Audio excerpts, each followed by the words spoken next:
আসসালামু আলাইকুম। আশা করি সবাই ভালোই আছেন।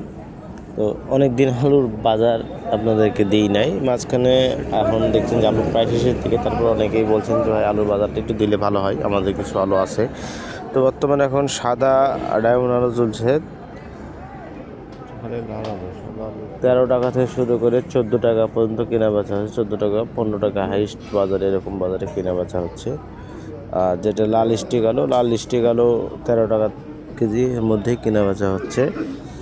আর নতুন আলুর বাজারটা এখন খুবই কম। নতুন আলুর বাজারটা তুলনামূলক যেরকমটা থাকার দরকার বর্তমানে কিন্তু এরকমটা নেই।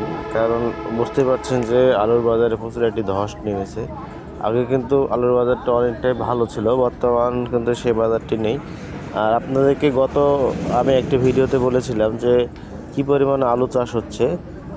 অন্যান্য বছরের তুলনামূলক গত বছরের তুলনায় কিন্তু এবছর অনেকটা আলু কম চাষ হচ্ছে। তবে শেষের দিকে এসে মানুষ যতটা কম হওয়ার আমরা সম্ভাবনা দেখছি না, তার থেকে একটু বেশি বৃদ্ধি হয়েছে। কারণ মানুষ আলু হচ্ছে না বলে এরকম মনে করে আলু কিন্তু চাষ করছে, এরকম একটি বিষয় লক্ষ্য করা গেছে।